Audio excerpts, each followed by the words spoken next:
할렐루야. 예배 나오신 여러분들 환영합니다. 우리 같이 기도하고 예배 자리로 나아가도록 하겠습니다.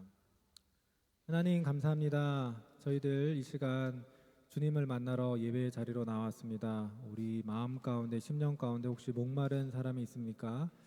주님께서 채워주시고 우리의 심령 위에 주님의 은혜의 담비를 내려 주시옵소서. 모든 예배의 시종을 주님 손에 의탁드리오며 감사드리며 예수님의 이름으로 기도드리옵나이다. 아멘.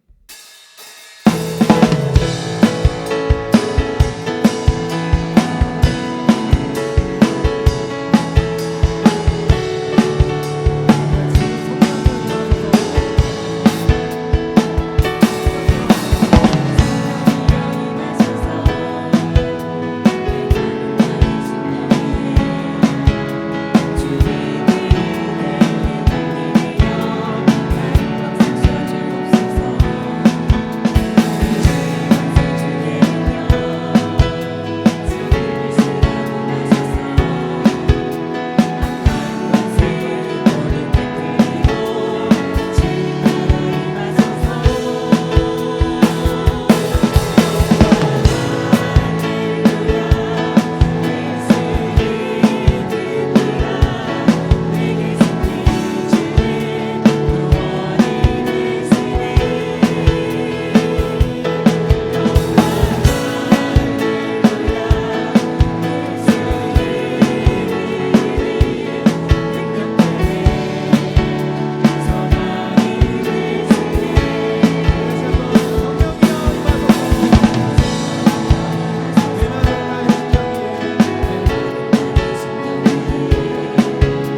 여러분, 얘가 제가 요즘에 짐에서 다시 운동을 하기 시작했는데요. 꼭 가져가는 게 있습니다. 커다란 물병을 가져갑니다. 목마르면은 마시려고요. 여러분, 우리 몸이 목마를 때 우리는 물을 마시잖아요. 여러분, 영적으로 목이 마르시면은 여러분들은 어떻게 하십니까? 사경회가 바로 다음 주인데요. 혹시 여러분들 가운데 영적으로 목이 마르신 분이 계십니까? 그러면 사경회 자리에 오셔서 꼭 주님을 만나셨으면 좋겠습니다. 근데 혹시 전혀 목마르지 않으신 분이 계신가요? 그런 분들은 더욱더 꼭 나오시면 좋을 것 같아요. 왜냐하면 우리는 어쩌면 우리가 영적으로 메말라 가고 있는지도 모른 채 힘겹게 살아가고 있는지도 모를 수 있기 때문입니다. 우리 같이 목마른 사슴 찬양하시면서 우리의 마음을 그렇게 드리도록 하겠습니다.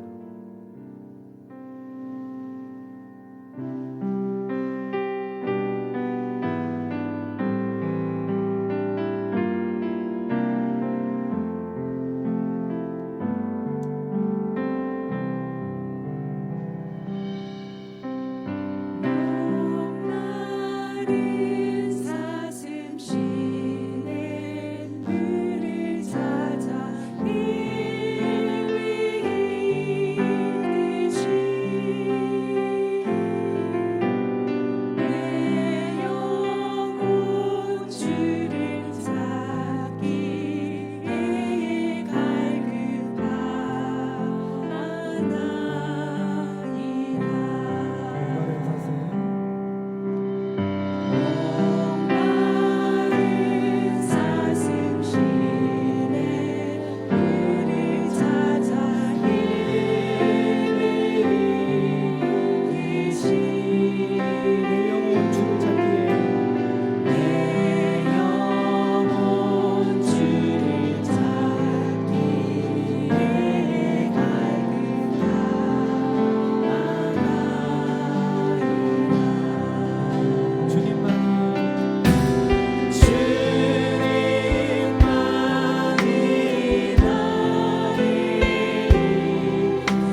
아멘. 귀한 찬양 감사합니다. 우리 다 함께 일어나셔서 성가대 주악에 맞춰 묵상기도 드리겠습니다.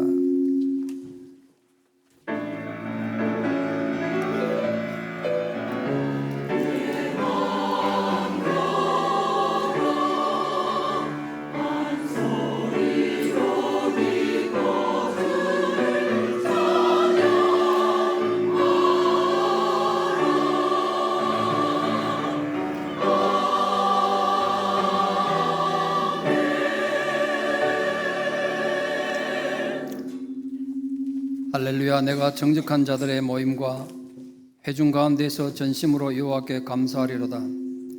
여호와께서 행하시는 일들이 크시오니 이를 즐거워하는 자들이 다 기리는도다. 아멘.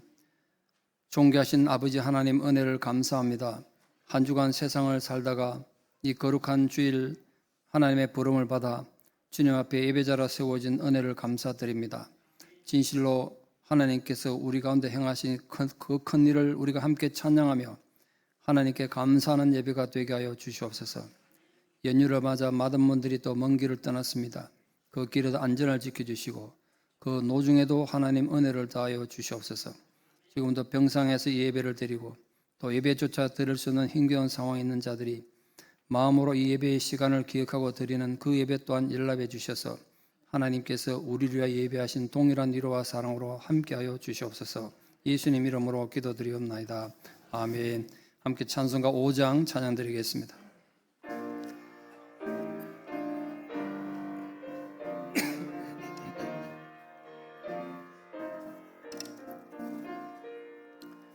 이 천지와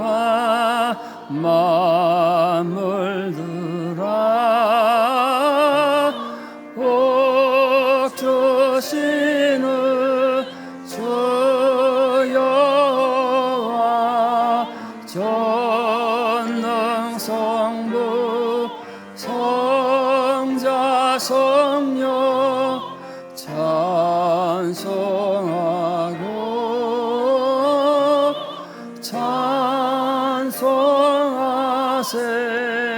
찬송하세.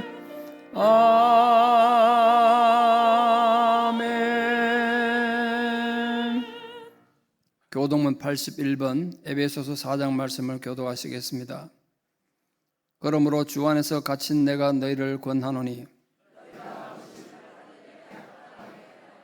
모든 겸손과 온유로 하고 오래 참음으로 사랑 가운데서 서로 용납하고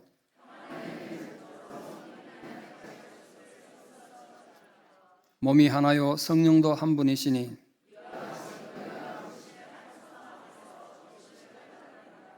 주도 한 분이시요 믿음도 하나요 세례도 하나요. 다 같이 고백합니다. 만유 위에 계시고 만유를 통일하시고 만유 가운데 계시도다.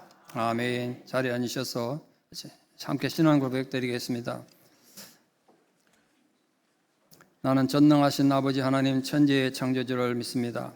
나는 그의 유일하신 아들 우리 주 예수 그리스도를 믿습니다.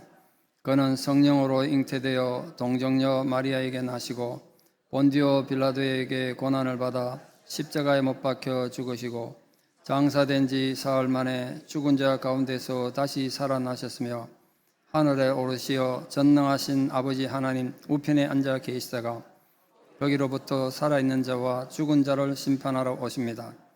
나는 성령을 믿으며 거룩한 공교회와 성도의 교제와 죄를 용서받는 것과 몸의 부활과 영생을 믿습니다. 아멘. 함께 봉헌기도 드리겠습니다. 오직 하나님 은혜로 또 한 주간을 살게 됨을 인하여 감사를 드립니다. 우리 살아가는 삶의 여정에 하나님께서 우리 기업과 삶의 현장에 베푸르신 귀한 물질로 또 한 주를 살게 됨을 감사드립니다. 우리에게 주어진 모든 것이 하나님께서 우리에게 주신 것임을 신앙으로 고백하며 성도들이 구별하여 드리는 온전한 11조와 또 다양한 감사와 구제와 선교와 주의 몸된 교회를 위하여 구별하여 드리는 성도들의 헌신을 기쁘게 연락하여 주시옵소서.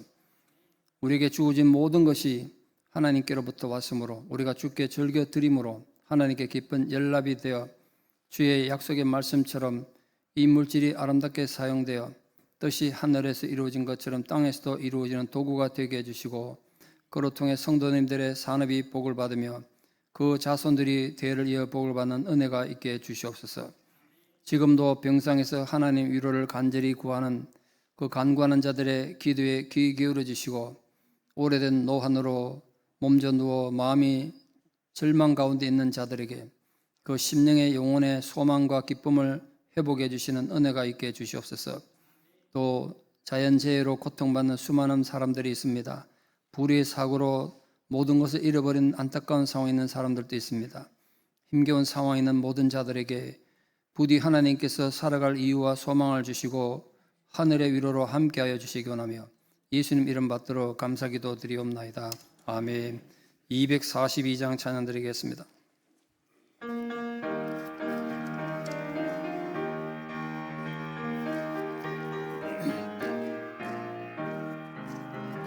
황무지가 장미꽃같이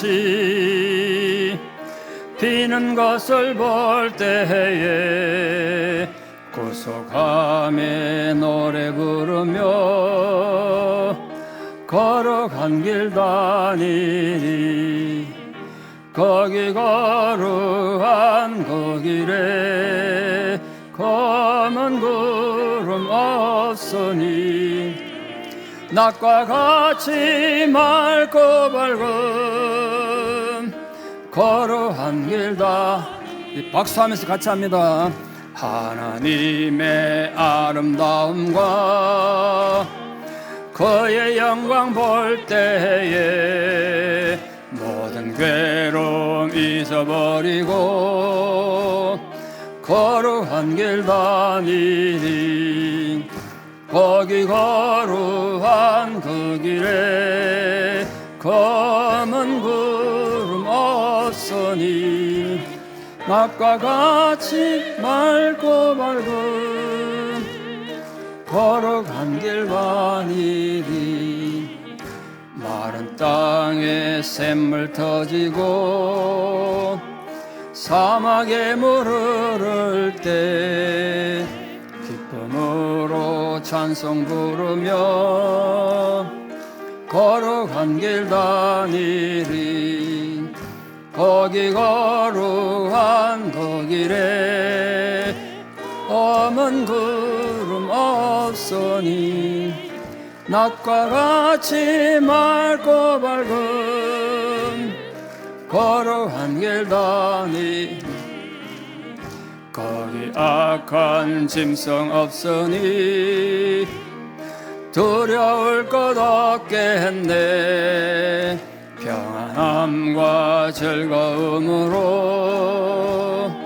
거룩한 길 다니리 거기 거룩한 그 길에 검은 구름 없으니 낮과 같이 맑고 밝은 거룩한 길 다니리 거기 죄인 전혀 없으니 거룩한 자뿐이라 주가 주신 면류관 쓰고 거룩한 길 다니리 거기 거룩한 그 길에 검은 구름 없으니 낮과 같이 맑고 밝은 거룩한 길 다니리.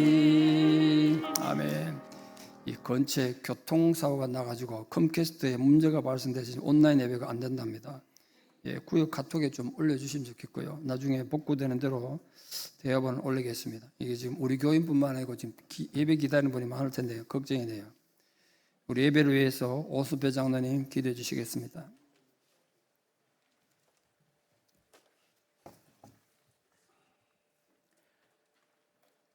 하나님 아버지 감사합니다. 죄로 인해 죽을 수밖에 없는 저희들을 구원해 주셔서 하나님의 자녀로 삼아 주시고 새로운 피조물로 거듭나게 해주심을 감사합니다. 이 시간 주의 보혈로 우리 마음을 정결케 해주셔서 신령과 진정의 예배를 드리도록 인도해 주시고 드리는 예배를 통해 주님 주시는 평안과 기쁨이 우리의 심령 속에 넘치게 해 주시옵소서. 주님으로부터 많은 복과 은혜를 받은 저희들이지만 말씀에 순종하지 못하고 우리의 의지와 고집대로 살아올 때가 많았습니다. 우리의 부끄러운 삶을 후회하며 회개와 결단을 수없이 해보았지만 죄에서 자유함을 얻는 것이 너무나 어렵고 힘들었습니다. 이 시간 주님 앞에 우리 죄를 고백하오니 샘물과 같은 주의 보혈로 우리에게 죄사함의 은총을 베풀어 주시고 다시는 범죄하지 않도록 우리가 주님 안에 거하고 주의 말씀이 우리 안에 거함으로 죄에서 자유함을 얻는 우리의 삶이 되도록 인도해 주시옵소서. 지속되는 전쟁과 경제 침체, 각종 범죄와 자연재해, 사회적 갈등 문제로 인해 우리의 마음은 어둡고 무겁습니다. 무엇보다 내일 일을 알지 못하기에 우리의 삶은 불안합니다. 그러나 주를 믿는 우리에게 부활과 재림과 천국의 소망을 주셔서 감사합니다. 어떠한 역경과 고난 가운데서도 오직 주만 바라보며 말씀과 기도로 승리하는 우리들의 삶이 되도록 인도해 주시옵소서. 교회를 세워주시고 지금까지 은혜로 인도해 주신 에베네셀의 하나님께 감사를 드립니다. 특별히 저희를 사랑하사 윤치영 목사님 초청 말씀 사경회를 개최할 수 있도록 은혜 주심을 감사합니다. 이번 사경회를 통해 우리의 심령이 새롭게 거듭날 수 있도록 성령의 충만한 은혜를 경험하는 귀한 사경회가 되도록 인도해 주시옵소서. 어려운 환경과 상황 속에서 주의 복음을 전하는 선교사님들의 건강과 안전을 지켜주시고 육신의 질병과 경제적인 어려움으로 고통받는 성도님들의 심령 속에 하나님의 위로와 평안이 임하게 해주시옵소서. 말씀을 전하시는 담임 목사님의 영과 육을 강건케 해주시고 이 시간 말씀을 전하실 때 주의 영으로 충만케 해주시옵소서. 교회를 섬기는 지체들의 헌신과 수고로 주의 교회는 더욱 든든히 세워지도록 은혜 베풀어 주시고 생명의 말씀을 듣는 우리의 마음이 하나님의 은혜와 사랑과 예배의 감격으로 가득 채워지기를 소원하며 예수님 이름으로 기도합나이다. 아멘.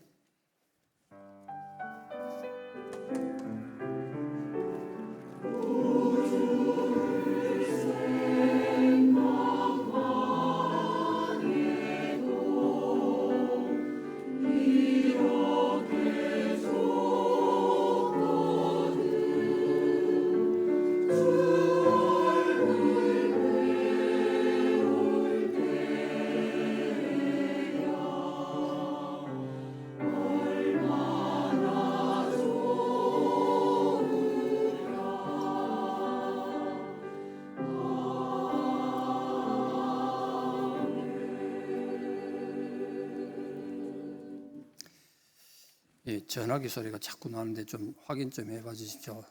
설교할 때 전화기 소리 나면 신경 되게 쓰입니다. 내려가서 물어볼 수도 없고 급한 일인가. 2023년 9월 3일 하나님께서 저에게 주시는 말씀 고린도전서 10장 1절에 13절입니다. 고린도전서 10장 1절에 13절 봉독에 올리겠습니다.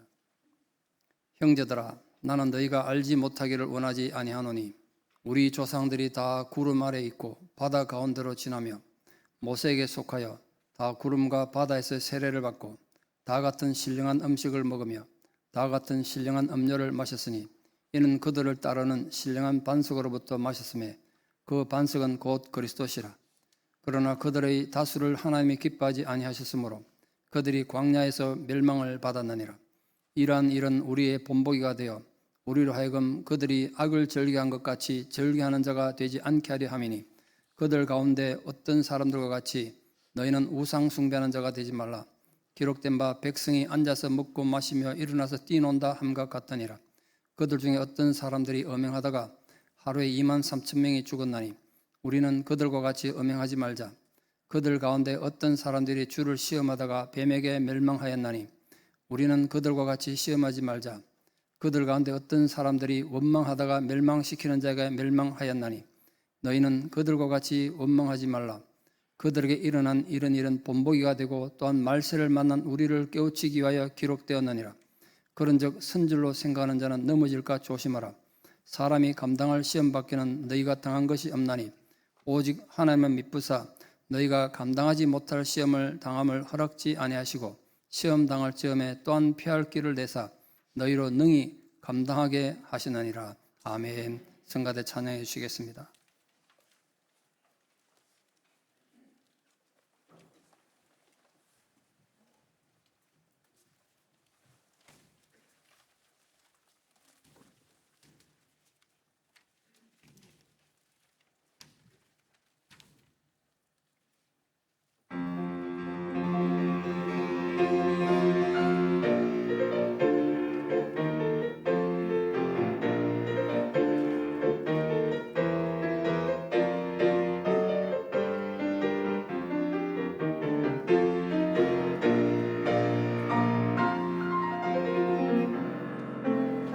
사랑을 주신 나의 예수님 높여 찬양해. 우리들 모여 사랑 나눌 때 기쁨 넘치네. 선하신 목자 나의 하나님 주를 찬양해. 온몸과 마음 모든 주님께 경배드리네.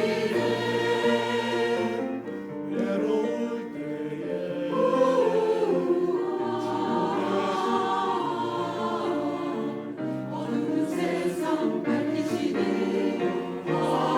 하나님, 영원히 찬양 드리세요.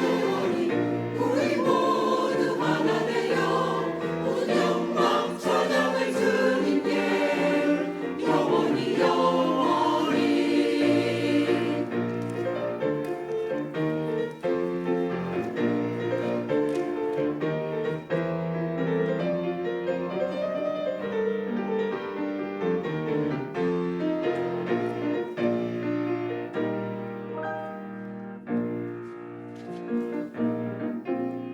구원의 기쁨 되신 예수님 높여 찬양해. 우리들 모여 주 찬양할 때 기쁨 넘치네. 모든 것 주신 나의 하나님 주를 찬양해. 내 모든 영혼 나의 주님께 경배드리네.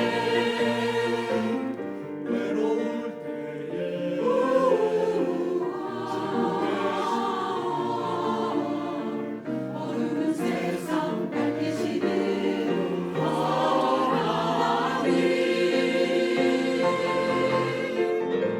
영원히 찬양 드리세요. 영원히 우리 모두 하나 되어 모든 영광 찬양을 주님께 영원히 영원히. 영원히 찬양 드리세요. 영원히 우리 모두 하나 되어 모든 영광 찬양을 주님께 영원히 영원히. 모든 영광 찬양을 주님께 영원히 영원히. 영원히 주 찬양.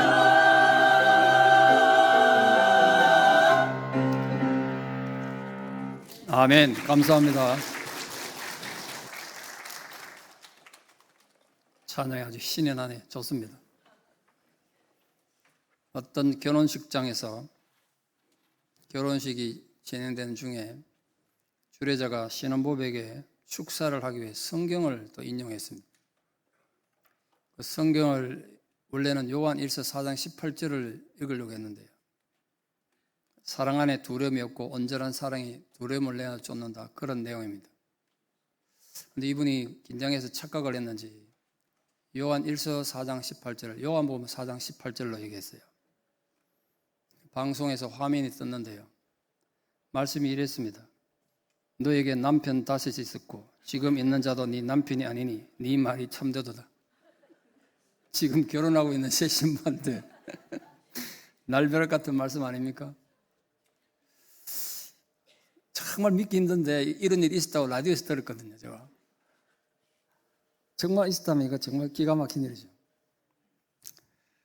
근데 여러분, 같은 하나님 말씀인데 어디에서 이걸 이렇게 적용하에 따라서 이렇게 심각한 일이 생겨요.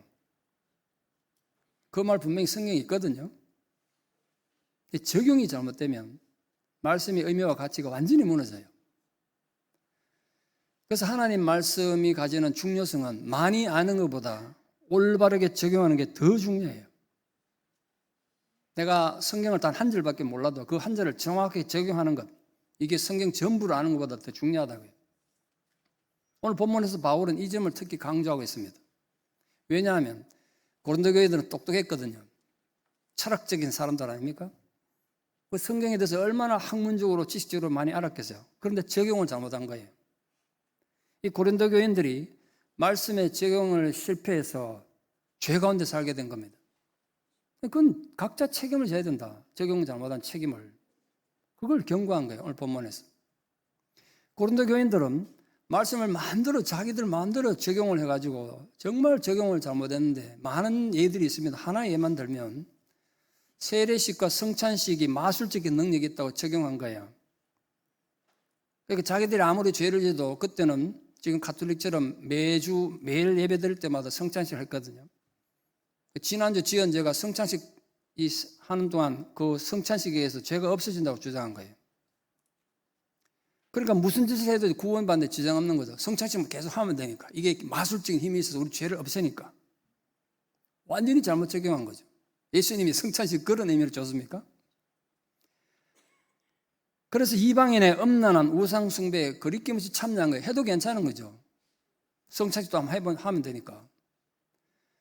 그들은 성도들이라도 하나님의 최종 심판에서 탈락할 수도 있다는 바울의 경고의 말씀을 받아들이지 않았습니다. 오히려 그런 말씀이 기분 나빠한 거죠.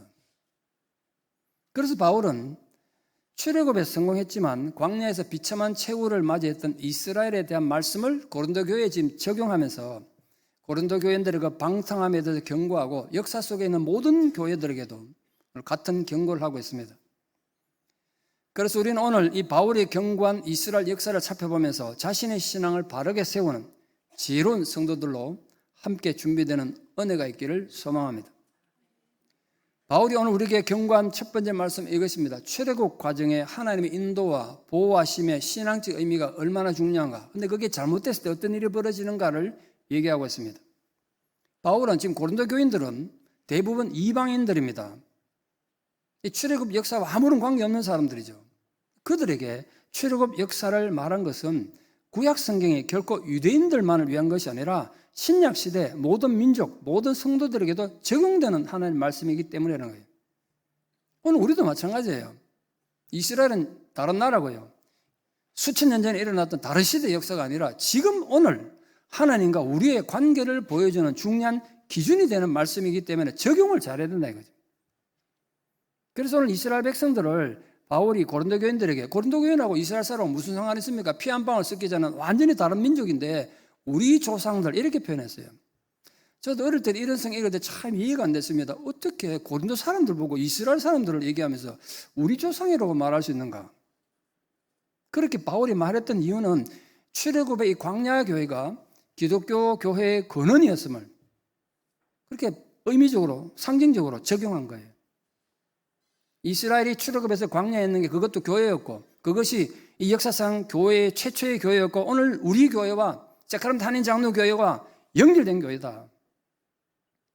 그러나 이스라엘이 하나님의 영광 가운데 기적적으로 출애굽은 했지만 불순종과 불신앙으로 말미암아 여호수아 갈렙 두 사람 제외하고는 모두 광야에서 죽었다. 이게 본질이죠. 바울은 이스라엘이 뼈저린 실패를 거울 삼아서 고린도 성도들에게 지금 경고하고 있는 겁니다.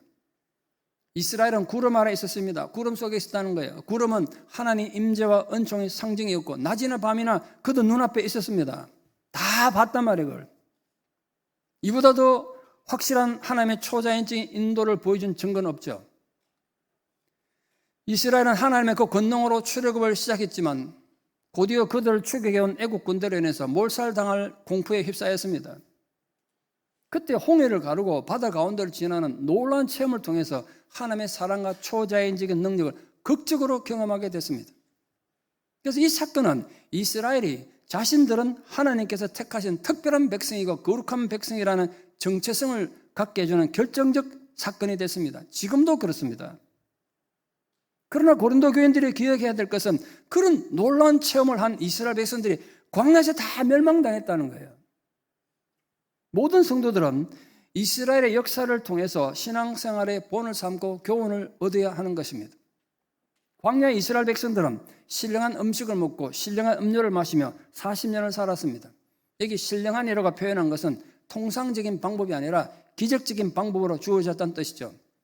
신령한 음식은 우리 잘 아는 하나님이 하늘에서 내리신 만나를 가리킵니다. 이스라엘 백성들은 무려 40년 동안 매일매일 하나님이 하늘에서 내려주시는 만나를 통해서 살았습니다. 오늘 우리도 마찬가지입니다. 여러분이 살아가는 매일의 삶에 하나님의 인도와 보호하심이 구체적으로 필요하다는 것을 절대로 잊지 마십시오. 이스라엘은 광야에서 만나로 살았지만 우리는 오늘도 이 인생의 광야를 살아가면서 오늘에 필요한 하나님의 은혜가 또 필요하단 말이에요. 우리 시계에 만나가 필요한 거예요. 아울러 그들은 신령한 음료를 마셨습니다. 바위에서 터져나온 물을 마셨다는 거죠.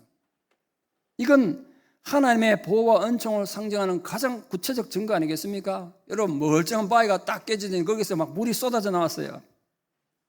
근데 바울은 그 물을 공급하기 위해 사용된 그 반석이 딴 게 아니라 그게 그리스도다.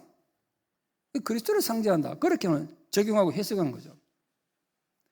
실제로 예수 그리스도라는 반석으로부터 영원한 샘물인 말씀이 주어졌고 인류는 그로 통해 구원을 얻습니다. 그런데 오늘 본문에 보면 반석이 따라다녔다고 되어 있습니다. 신령한 반석이 이스라엘을 따라다녔대요. 무슨 말인 거 아니? 이스라엘이 행진하지 않습니까? 그럼 바위가 따라다니면서 계속 물을 쏟아냈다는 거예요. 유대교의 전설, 랍비들의 전설에 하면 그 높이가 한 4.3m쯤 되니까 뭐 이거 정도 되겠네요. 이런 바위가 이스라엘 계속 에스컬레이터처럼 따라다니면서 물을 뿜어냈다는 거예요. 지금도 그렇게 해석해요.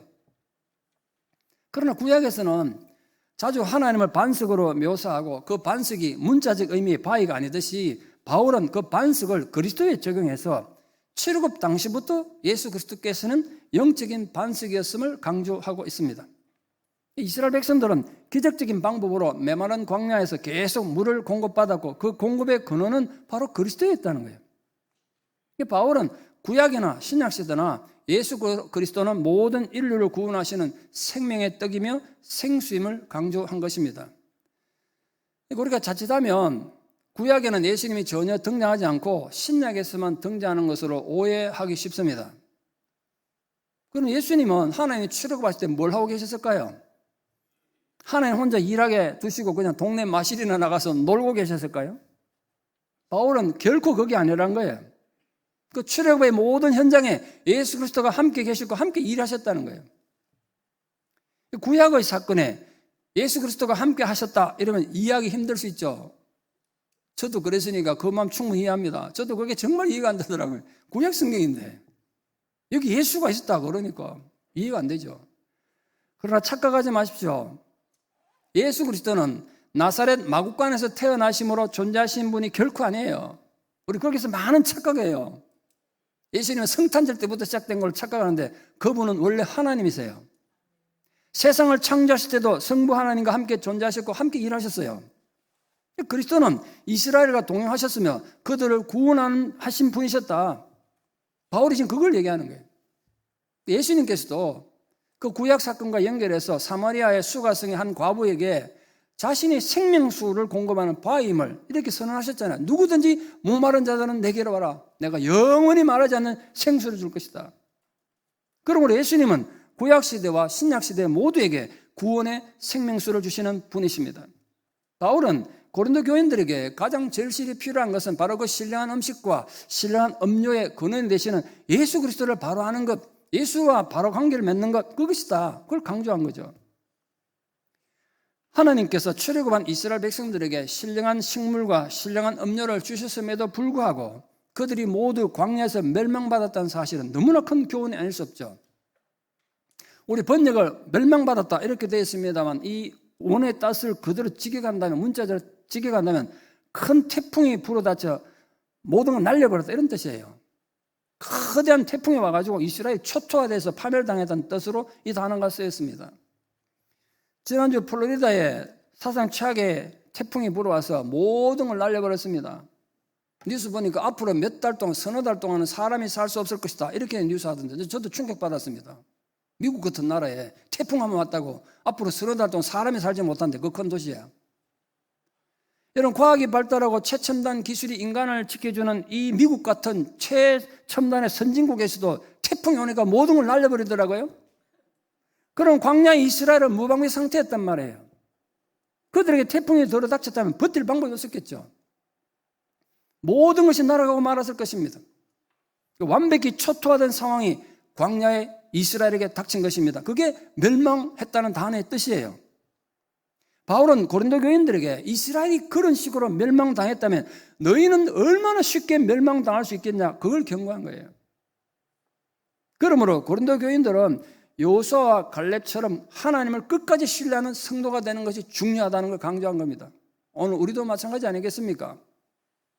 인생의 폭풍이 닥쳐서 모든 것이 날아가 버리기 전에 반석 대신 예수 그리스도께 견고히 밀착돼서 신앙의 뿌리를 깊이 내리는 영원히 살아있는 성도들 다 되시기를 진심으로 축원합니다.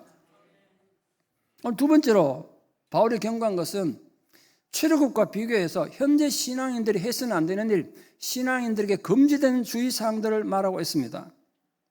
이스라엘의 실패는 고린도 교인들에게 하나의 본보기가 된 거죠. 이스라엘 백성들의 실패를 교훈 삼아서 고린도 교인들에게 악을 즐기는 자가 되지 말라고 바울이 지금 강력하게 경고하고 있습니다. 이스라엘은 악을 갈망했습니다. 정말 목마른 사슴이 신의 물을 찾듯이 이 고린도 사람들, 이스라엘 백성들은 악을 행하고 싶어 악에 목말랐다는 거예요. 악을 갈망했대요. 하나님이 매일 주시는 만나의 은혜에도 감사하기는커녕 누가 우리에게 고기를 주어 먹게 할꼬, 그걸 탐욕에 눈물을 흘렸습니다. 속이 상한 하나님이 그들에게 고기를 줘서 실컷 먹게 하셨지만 고기가 아직 이빨새 끼어 있을 동안 맹렬한 역병을 보내가지고 그들을 징벌하셨어요. 그들의 탐욕은 채워졌지만 영혼은 더욱 비참해져 간 것입니다. 그래서 역사적으로 그 땅 이름을 탐욕의 무덤, 기브롯 핫다와라고 부릅니다. 탐욕스러운 자들이 모두 거기서 죽었기 때문에 언제 어떤 시대나 하나님이 금지하신 것에 대한 갈망은 곧 불신앙이에요. 이런 역사적 사실을 전제로 당시 고린도 교회 안에 만연해 있는 죄의 모습이 이스라엘의 죄악과 다르지 않다고 경고한 것입니다. 바울은 출애굽한 이스라엘이 저지른 그 악을 향한 갈망을 닮아가면 안 된다, 호소한 거죠. 모른적이 성경을 자신의 삶에 적용하며 사는 성도들은 오늘 우리가 읽는 성경을 통해서 이스라엘의 실패를 묵상하고 자신의 신앙생활의 지침으로 삼아야 합니다. 그래서 바울은 특히 이스라엘이 저질렀던 많은 죄가 있습니다만 그중에 4가지 대표적인 악행에 대해서 설명하면서 고린도 교인들에게 너희들은 같은 실수를 저질러서 안 된다 경고합니다. 그 경고가 고린도 교인들만을 위한 것이겠습니까? 모든 시대, 모든 교회, 모든 성도들 향한 교훈이고 경고입니다. 첫 번째 경고는 우상 숭배하는 자가 되지 말라는 것입니다. 이스라엘이 저지른 사건 중에서 고린도 교인들에게 첫 번째 거울이 되는 사건이죠. 이스라엘 군중들이 호렙산에서 모세를 기다리다가 자기들이 손수 금송아지 우상 만들고 그 앞에서 먹고 뛰놀고 마셨다는 거예요. 그 먹고 마시고 뛰놀았다고 되니까 뛰논다는 단어의 뜻이 성적인 방탕함을 의미합니다. 그들은 우상을 숭배하며 엄란한 행위를 한 거예요. 놀랍게도 금송아지 우상을 만들어 놓고 이게 하나님이다 이렇게 생각했어요. 잘 들으십시오. 이스라엘 백성들이 애초에 우상을 만들어 이래 만든 게 아니라 하나님이 도대체 어떻게 생기시느냐, 하나님을 만들어 보자고 만든 게 금송아지였어요.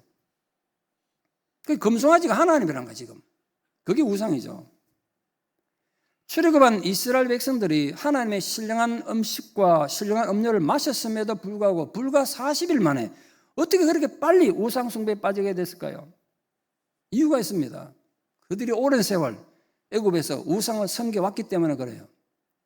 그러니까 여러분, 예수 믿는다고 인간의 삶은 한순간에 바뀌는 게 아닙니다. 심지어 그 금송아지 우상 만들 때 나중에 대제사장이 돼가지고 모든 백성을 항상 하나 앞에 데리고 나가서 제사 드리는 지도자가 될 모세형 아론이 그 주동해서 만들었다고요. 얼마나 어리석어서 그런 짓 했겠어요. 근데 지금 고린도 안에 그런 문제가 있단 말이에요. 지금 우상 숭배 문제를 안고 있는 고린도 교인들에게 이스라엘의 우상 숭배 사건은 현실적으로 심각한 경고였습니다. 고린도의 일부 교인들은 우상의 신전에서 열리는 축제에 참여하는 걸 우상 숭배가 아니라고 생각했습니다. 거기 우상 숭배에 참여했다는 건 벌써 거기서 온갖 짓을 다 저질렀거든요. 그러다 보니까 자연스럽게 우상 숭배에 빠져든 겁니다. 고린도 교인들은 물론이고 오늘을 사는 우리들도 언제라도 우상 숭배자가 될 수 있다는 경고예요. 우리 사랑하는 성도님들은 여러분 삶에서 하나님보다 더 사랑하는 것이 없는지 항상 자신의 삶을 살펴보셔야 돼요. 예컨대 컴퓨터가 우상이 된 지 오래됐지 않습니까? 저도 뭐 공부하고 설계 준비하는데 컴퓨터 없으면 힘들죠. 많은 것을 컴퓨터 처리합니다. 그럼 그게 우상이 되면 안 되는데 지금은 컴퓨터 우상이 된 시대예요. AI가 나오고 뭐 챗봇인가 나와가지고 어떤 때는 보니까요. 저는 그 하라고 해도 방법을 몰라 못하겠는데 성경 본문만 주면 설교를 만들었는데 컴퓨터가. 요즘 그런 세상이 됐대요. 걱정입니다 앞으로.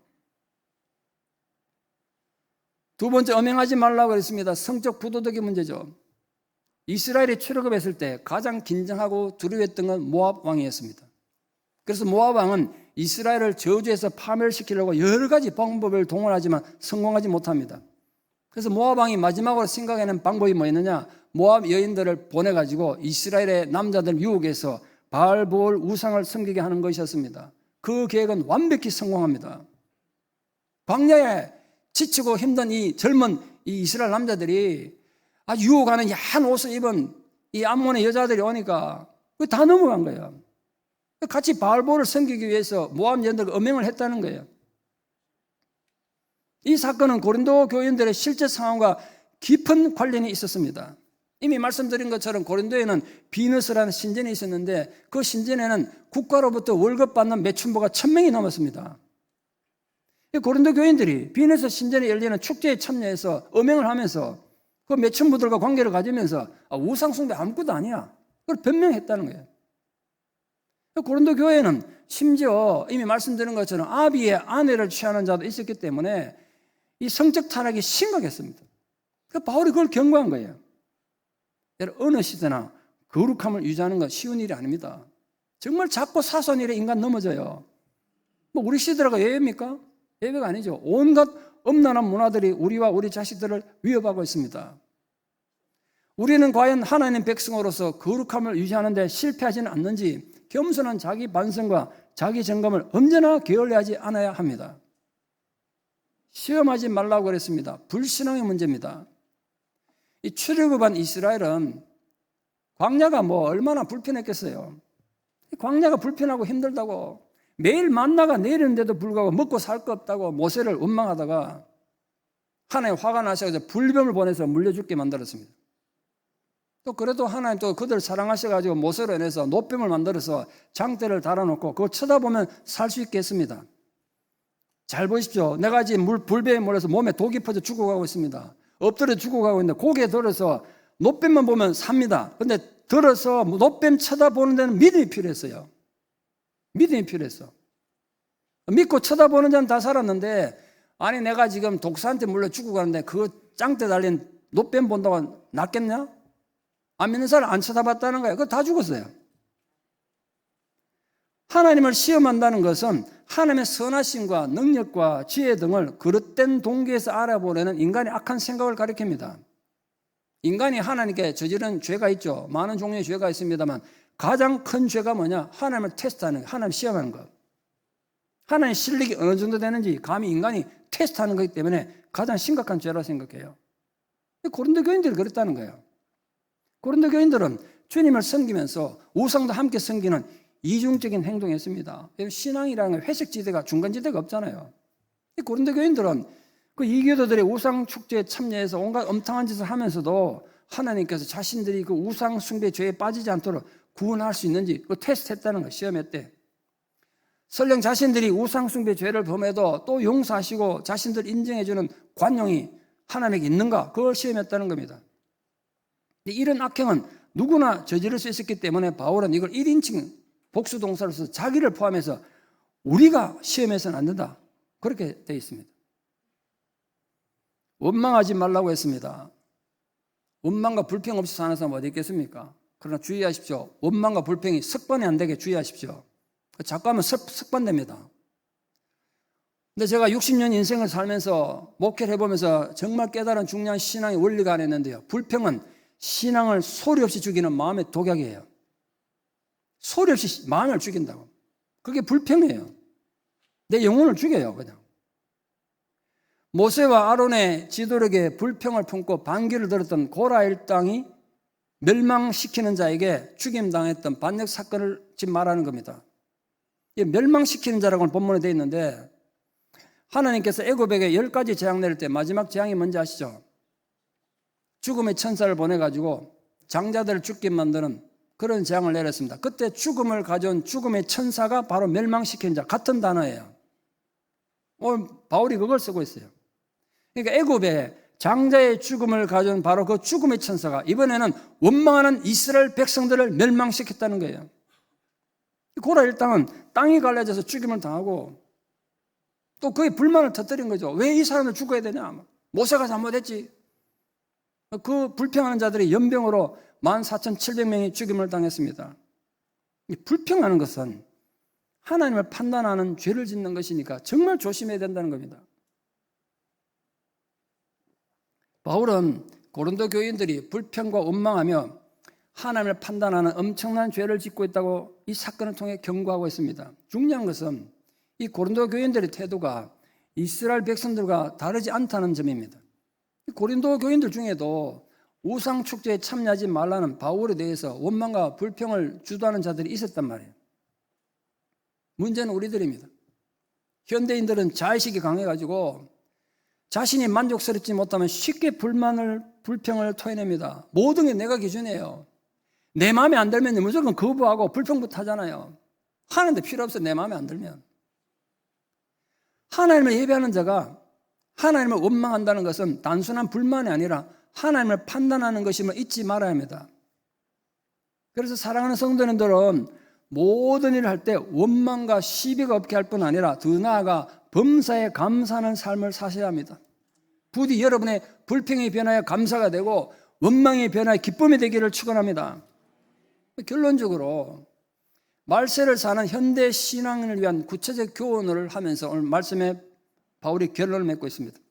이 출애굽한 이스라엘의 멸망은 고린도 교인들에게 경고가 될 뿐 아니라 오늘 우리를 위한 경고도 되지 않습니까? 이런 모든 성경은 부정적이든 긍정적이든 우리에게 교훈을 줘요. 네가 어디로 가든지 내가 너와 함께하니라. 네 나중에 창대하리라. 그러니까 우리가 복받고 잘되라는 말씀에만 은혜 받지 말고 하나님의 진노와 심판에 대해서도 그 분명히 생각하며 읽으셔야 돼요. 하나님이 인간을 심판하고 저주하고 죽였다. 그 나하고 관계없는 것이 아니라 바로 나를 향한 교훈으로 쓰여진 성경이에요, 그게. 근데 우리는 복받으라는 성경만 읽고 은혜 좋아하고 하나님이 징계하고 이러면 싫어하잖아요. 그러니까 성경 적용이 잘못되는 거예요. 기억하십시오. 축복의 말씀뿐만 아니라 심판과 저주의 말씀도 오늘 나의 교훈을 위해서 하나님이 주신 말씀이에요, 그게. 그러니까 하나님의 심판과 저주도 비록 바로 나에게 교훈을 주기 위해 쓰여진 성경이라는 걸 알고 적용을 잘 하셔야 돼요. 성도님들은 성경 말씀을 삶에 올바르게 적용해서 지혜를 얻고 인생의 지침을 얻어야 합니다. 바울은 이스라엘의 실패한 역사를 통해서 고린도 교회뿐 아니라 현대 모든 신앙인들에게 중요한 영적 교훈을 결론을 주고 있습니다. 선질로 생각하는 자는 넘어질까 조심하라는 거예요. 선질로 생각한다는 건 뭔 뜻입니까? 자신은 완벽하다고 믿고 자신만만해하는 교만을 말합니다. 바울은 너 자신 너무 믿지 말라는 거예요. 자기를 너무 과신하지 말라는 거예요. 근데 사람들이 너무 자신만만해요. 자기를 너무 믿어. 그렇게 여러분 정답은 옳습니까? 내 생각하고 내 판단이 정말 정확합니까? 그렇게 함부로 말하냐 말이에요. 아니라는 거예요, 바울이. 그러다 죽는 수가 있다는 거예요, 지금 바울이. 자신은 완벽하다고 생각하고 성공을 장담하는 자들이 얼마나 허무하게 인생을 끝내는 경우가 많은지 경고한 겁니다. 인생은 누구라도 지속적인 주의가 필요해요. 신앙생활하는 일평생 동안 기억해야 될 최후의 교훈이 있다면 바로 조심하는 거예요. 왜? 내일 내 인생이 어디로 흘러갈지 아무도 모르기 때문에. 우리는 한순간 보여도 없어지는 안개와 같은 거기 때문에. 잠언에서는 인간의 교만함의 어리석음과 위험성을 이렇게 경고하고 있습니다. 교만함 패망의 선봉이여 거만하면 넘어짐의 앞잡이다. 이 교만은 사람을 넘어지게 만드는 결정적 원인입니다. 인생에서 대단한 성공을 이루었던 영웅들이 교만으로 인해서 비참하게 생을 마감한 경우는 헤아릴 수 없습니다. 요즘 제가 신문에서 그런 기사를 자주 보는데요. 어떤 사람은 가수였고 어떤 사람은 배우였고 뭐 개그맨도 있던데 한때는 대단한 인기를 얻어가지고 돈도 많이 벌고 그러니까 자기가 그런 인기가 영원할 줄 알고 굉장히 교만하게 살다가 완전히 나락으로 떨어져가지고 비참하게 된 경우를 봤습니다. 지금 보니까 한 평 남짓 한 고시원에서 하루 세끼 밥 걱정하고 살더라고. 한때 대단한 배우가 그래 살더라고요. 그러니까 굉장히 후회하더라고. 내가 그때 너무 교만했었다고. 그러므로 주님의 말씀의 지혜를 깨달은 성도들은 높은 데 마음을 두지 말고 넘어질까 두려워하는 겸손한 마음으로 세상을 살아가야 한다는 거예요. 또한 바울은 감당할 시험만 허락하시는 하나님은 우리가 시험 당할 때 피할 길을 주신다고 말씀하셨습니다. 자, 하나님이 사람이 감당할 수 있는 시험만 주신다. 이게 무슨 뜻일까요? 사람이 감당한다는 건 사람이라면 누구나 흔히 겪게 되는 시련이나 유혹을 말합니다. 다시 말해서 고난과 환난 누가 좋아하겠어요? 그러나 우리가 싫든 좋든 그 고난도 환난도 내 삶의 한 부분이라는 거예요. 실패도 내 삶의 부분이에요. 그 시련과 유혹이 고린도 교인들을 지금 위협하고 있다는 겁니다. 오디세이에 나오는 사이렌의 유혹 잘 아시죠? 이탈리아 반도 서부 해안에 가면 사이렌 스코폴리라는 섬이 있는데요. 그 섬에는 바다 요정인 사이렌이 살고 있다는 거예요. 이 사이렌이 예쁜 여자로 위장해가지고 지나가는 선원들을 유혹해서 죽게 만들었다는 거예요. 그 배를 파손시켜요. 아마 거기 물살이 거세거든요, 거기. 물살이 거세서 옛날보다 배가 자꾸 파손되니까 아마 그런 전설이 생긴 것 같아요. 오디세이는 자신은 그 유혹을 이길 수 있다고, 나 괜찮다고 큰 소리 탁 치다가 완전히 실패하죠. 자기는 자기 자신도 그 유혹 앞에 연약한 인간에 불과하다는 뼈저리게 느끼는 글들이 오디세이에 기록되어 있습니다. 제 아무리 잘난 인간이라도 피해갈 수 없는 환난과 유혹은 항상 있습니다. 그러나 여러분, 시험과 환난이 항상 나쁘다고 생각하지 마세요. 풀무불이 쇠를 단련시키고 용광로가 불순물을 제거해서 순금을 뽑아내듯이 시련과 환난이 있어야 인간이 정화되고 이 더러운 마음이 좀 깨끗해지고 인격적으로도 성숙하고 영적으로 깊이 있는 하나님 사람이 될 수 있는 그런 아름다운 도구가 될 수 있기 때문에 그런 거예요. 오늘의 나를 만든 건 뭐 신학교에서 공부하고 부모의 은혜도 있겠지만 저는 그렇게 생각해요. 많은 순간의 환난과 눈물 나는 고난의 순간들이 없었으면 오늘의 나는 없었다고 생각해요. 여러분 모두 마찬가지 아닙니까? 때로는 우리를 죄악에 빠뜨리는 사단의 유혹조차도 받아들이는 자세에 따라 의미는 완전히 달라집니다. 그래서 바울은 하나님은 미쁘사 신실하시사 너희가 감당하지 못할 시험을 허락하지 않는다고 말씀하셨습니다.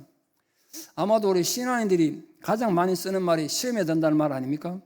왜 교육 안 하냐면 시험에 들었대. 시험에 들었대.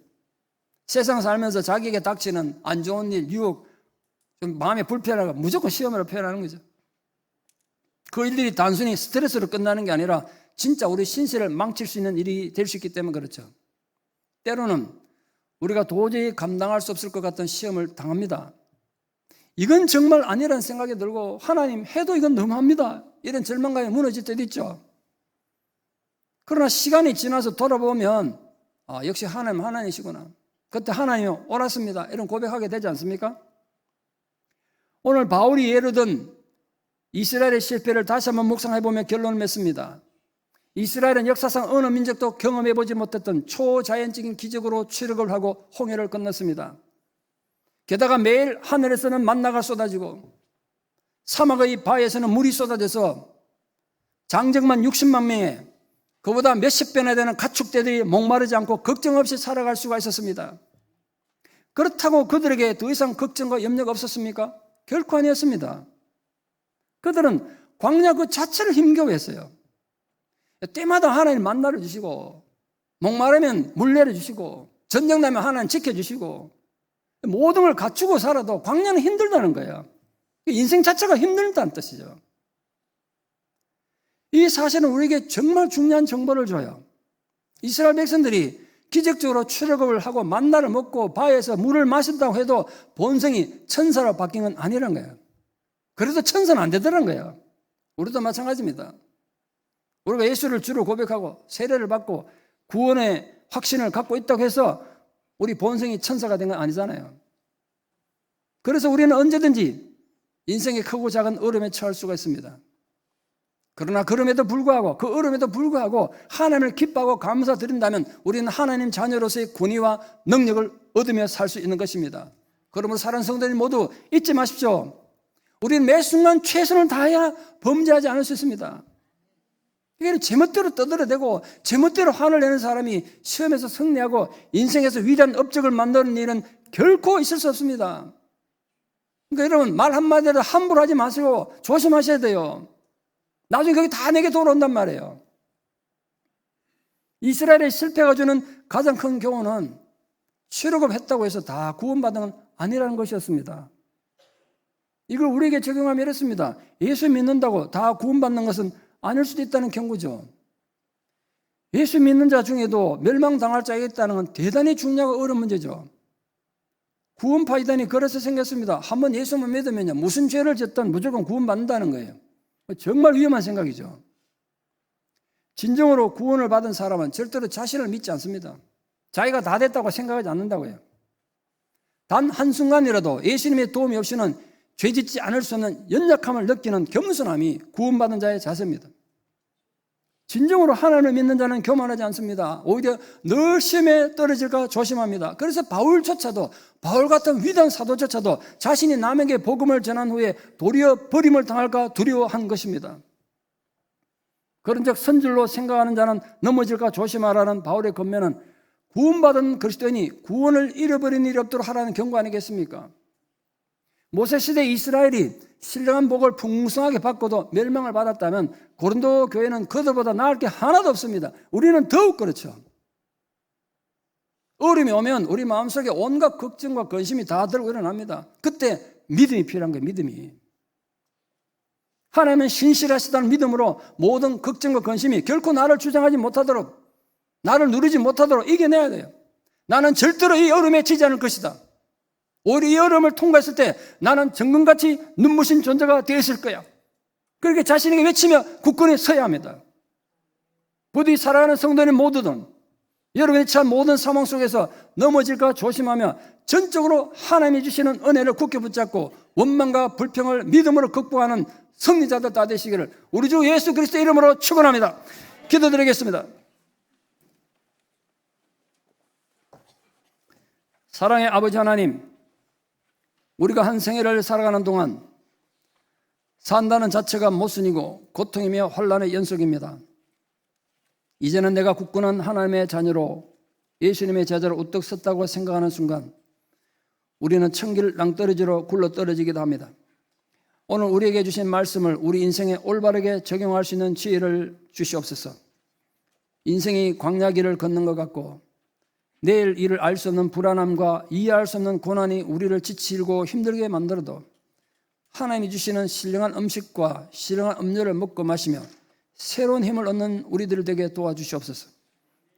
그러나 하나님의 영광과 기적 가운데 출애굽했던 이스라엘 백성들이 그토록 분명한 하나님의 은혜와 축복 가운데 있으면서도 멸망했던 사실을 분명히 기억하고 올바른 교훈을 얻는 지혜를 또한 허락하여 주시옵소서. 우리 또한 오직 예수 그리스도의 은혜로 구원을 받고 매일의 삶을 성령의 인도하심과 은혜로 살지만 그렇다고 해서 우리가 천사 같은 존재가 된 것이 아니라 여전히 연약하고 어리석은 존재들이오니 끝까지 우리를 인도하여 주시고 보호하여 주시기를 기도드립니다. 아무리 우리 인생이 열매를 많이 맺는다고 해도 결코 교만에 빠지지 않고 늘 넘어질까 염려하며 살아가는 겸손한 하나님의 자녀로 살기 원합니다.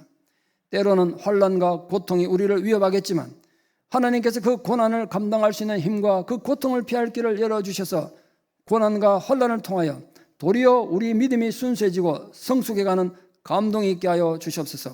예수님 이름 받들어 기도드리옵나이다. 아멘. 말씀을 생각하시면서 찬송가 342장 찬양 드리겠습니다.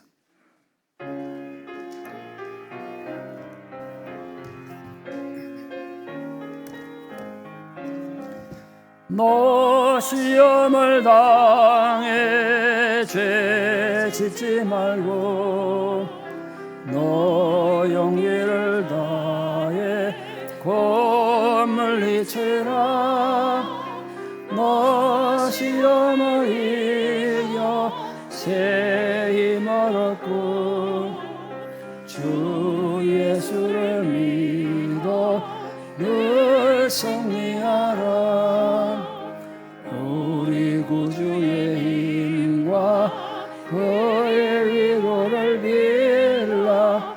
주님 내 편에 서서 항상 도우시리. 내 친구를 삼가 잘 선택하고 너 언행을 삼가 널 조심하라. 너 열심을 다해 충성하고 온 정성을 다해 주 봉사하라. 우리 구주의 힘과 그의 위로를 빌라. 주님 내 편에 서서 항상 도우시리.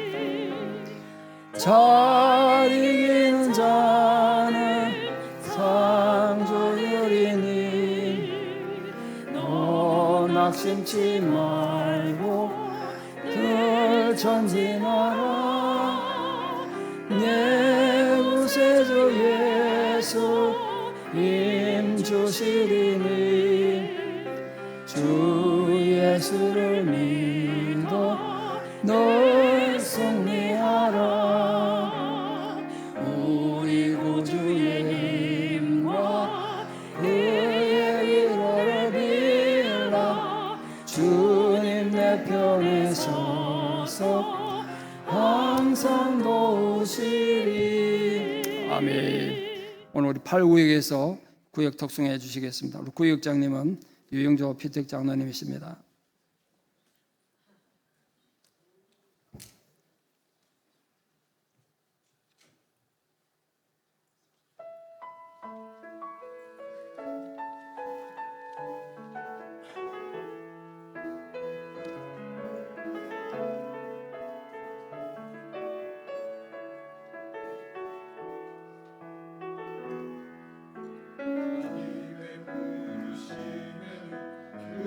하심에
감사합니다.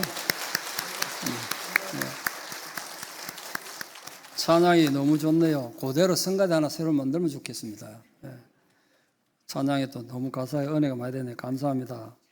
예. 그 찬양 가사랑 구역 식구들 얼굴을 같이 해주니까 구역 식구들 이해하는 좀 많이 도움이 됐습니다. 자, 우리 도론 금요일부터 우리 그동안 계속 광고하던 윤채영 목사님 사경회가 드디어 시작합니다. 예, 십자가의 사랑과 하나님 나라라는 주제로 금토 주일 3일 열리는데 금요일 토요일 저녁 7시 반이고 토요일은 새벽 6시 다음 주일 1, 2부 이렇게 드립니다. 5분 전에 오셔서 찬양 시작하고 함께 찬양으로 뜨겁게 준비하면 예배를 준비하도록 하겠습니다. 저는 오늘 예배 마치면 오후에 목사님 모시러 좀 멀리 가서 모셔와야 되는데요. 모시러 갈 겁니다. 사경을 위한 헌금에 함께 동참하실 분들은 동참해 주시면 사경에 진행하는 데 도움이 되겠습니다. 우리 서북 남내 66회 정기노회가 도론 목요일 날 리노 영락교에서 모입니다. 저랑 우리 장로님들 모두 참석하고 특히 이번에 유영조 피택 장로님 장로 고시가 있습니다. 위에서 기도 부탁드립니다. 우리 세교로 등록하시고 아직 평신도를 위한 조직신학, 실천신학 하지 않으신 분들은 꼭 하셔야 됩니다. 그래야 우리 교회가 어떤 신학과 성경적 가르침을 가지는지 여러분 이해할 수 있기 때문에 꼭 강의를 들어주시고 교재는 안내돼서 이렇게 준비되어 있습니다. 자세한 문의사항은 김세희 전사님께 문의하시면 도와드릴 것입니다. 다음 주 9시에 한국학교 개강합니다. 뒤에 밑에 지금 여러 반에서 다 읽어드리지 못합니다만 우리 각 반 선생님들이 있으니까 자기 자녀들 나이 보시고 또 그 나이에는 또 다르게 수준에 맞춰 가는 것도 알고 있는데 필요하시면은 도움을 받으시면 좋겠고 특별히 그 합창반이 방과 후에 합창반이 우리 김일현 집사님, 김성 집사님 또 수고를 해주시겠습니다. 감사합니다. 오늘 저희 교회를 방문하고 또 일부에 등록이 있었습니다만 좀 소개하겠습니다. 김하나 성도님이 소개로 오셨네요. 어디 계십니까? 예, 감사합니다. 우리 김예진 성도님 저기 뒤에 계십니다. 감사합니다. 환영합니다. 손하민 성도님 감사합니다. 환영합니다. 우리 환영 가겠습니다.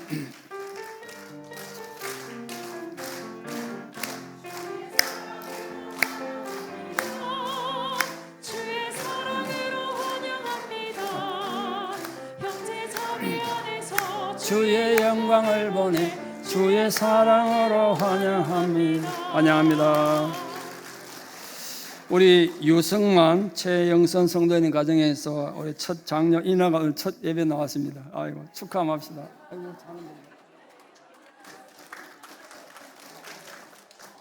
조용하세요. 잡니다. 기도하겠습니다. 하나님 참 감사합니다. 귀한 가정에 이렇게 귀한 생명을 선물을 주시고 이 귀한 딸이 이 가정에 태어난 것이 축복이 되게 하시고 또 이 이나가 일생 살아가는 동안 하나님이 영이 함께 하셔서 어디로 가든지 하나님이 함께하는 증거가 드러나는 딸이 되게 해주셔서 이 혼란의 시대에 에스더 왕비와 같이 어려움에 처한 민족을 어려움에서 구하는 하나님께 귀하게 쓰임받는 딸 되게 도와주시옵소서. 키가 자라며 지혜가 자라 하나님께 영광을 돌리고 세상 많은 사람들에게 존경받는 귀한 딸 되게 하여 주시고 부모된 자들에게 하늘의 지혜를 주셔서 하나님 말씀으로 딸을 잘 양육할 수 있도록 이 가정에 복을 내려 주시옵소서. 예수님 이름 받들어 축복하며 기도드리옵나이다. 아멘. 예, 박수로 환영하여 주시죠.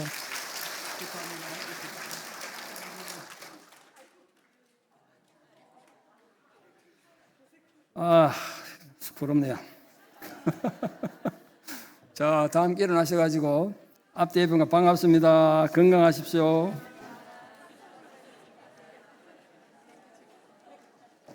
우리 53장 1절 찬양 드리고 예배를 마치겠습니다.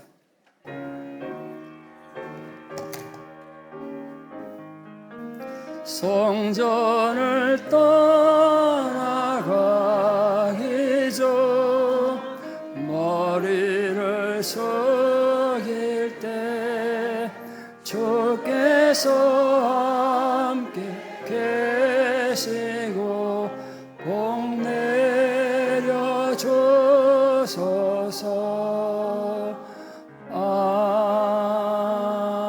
아멘.